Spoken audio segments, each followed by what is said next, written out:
दर्शकों, आज हम बात करेंगे कांवड़ यात्रा कब शुरू हुई और सबसे पहले किसने कांवड़ यात्रा की थी। सबसे पहले बात करते हैं कांवड़ के मतलब के बारे में। कांवड़ का मतलब एकल यानी एक खंबा जो आमतौर पर बांस से बना होता है, जिसमें दो बराबर भाग विपरीत सिरों से बांधे या लटकाए जाते हैं। कांवड़ एक हिंदी शब्द है जो संस्कृत के कांवड़रथी शब्द से लिया गया है। कांवड़ यात्रा को हर साल उत्सव की तरह देखा जाता है।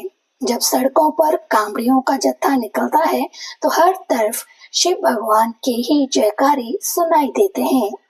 कांवड़ यात्रा हर साल सावन के महीने में देश भर में निकाली जाती है। इस बार कांवड़ यात्रा की शुरुआत 22 जुलाई 2024 से होगी और समापन 2 अगस्त 2024 के दिन होगा। सावन शिवरात्रि पर ही कांवड़ यात्रा का जल चढ़ता है। सावन माह के कृष्ण पक्ष की चतुर्दशी यानी सावन शिवरात्रि 2 अगस्त 2024 को दोपहर 3:26 से शुरू होगी और अगले दिन यानी 3 अगस्त को दोपहर करीब 3:50 पर समाप्त होगी। सावन शिवरात्रि व्रत 2 अगस्त 2024 को रखा जाएगा और उसी दिन कांवड़ यात्रा का जल चढ़ाया जाएगा। पौराणिक कथा के अनुसार कांवड़ यात्रा की शुरुआत त्रेता युग से मानी गई है। कहा जाता है कि यह यात्रा श्रवण कुमार ने सबसे पहले की थी। जब उनके माता पिता ने गंगा स्नान करने की इच्छा जताई थी तो श्रवण कुमार जी उन्हें कांवड़ पर बिठाकर यात्रा पर निकले थे। इसके बाद वह हरिद्वार पहुंचे थे और अपने माता पिता को गंगा स्नान कराने के बाद जल अपने साथ लेकर आए थे। दर्शकों, श्रवण कुमार जी की कांवड़ यात्रा थी अपने माता पिता को गंगा स्नान कराने की। माता पिता की सेवा करना, उनकी इच्छा पूरी करना भगवान की पूजा होती है। पौराणिक कथा के अनुसार सबसे पहले भगवान शिव को जल अर्पित करने के लिए कांवड़ यात्रा की थी ऋषि जमदग्नि के पुत्र भगवान परशुराम जी ने। शास्त्रों के अनुसार ऋषि जमदग्नि कजरी वन में अपनी पत्नी रेणुका के साथ रहते थे। वह बड़े शांत स्वभाव के थे और अतिथि का सत्कार करने वाले महात्मा थे। एक बार राजा सहस्रबाहु कजरी वन में आए तो सहस्रबाहु और उनके साथ आए सभी सैनिकों की ऋषि जमदग्नि ने बहुत सेवा की। फिर सहस्रबाहु को पता चलता है कि ऋषि के पास कामधेनु नाम की गाय है, जो कुछ भी इस गाय से मांगा जाता है वह मिल जाता है।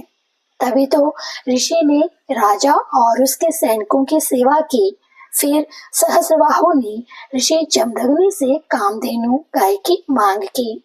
ऋषि ने मना कर दिया तो राजा ने ऋषि की हत्या कर दी और गाय को अपने साथ लेकर चला गया।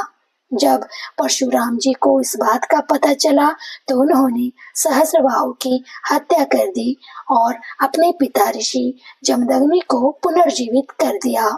ऋषि को जब परशुराम द्वारा सहस्रबाहु की हत्या की बात का पता चला तो उन्होंने परशुराम को गंगा जल लाकर शिवलिंग पर जलाभिषेक कर प्रायश्चित करने की सलाह दी।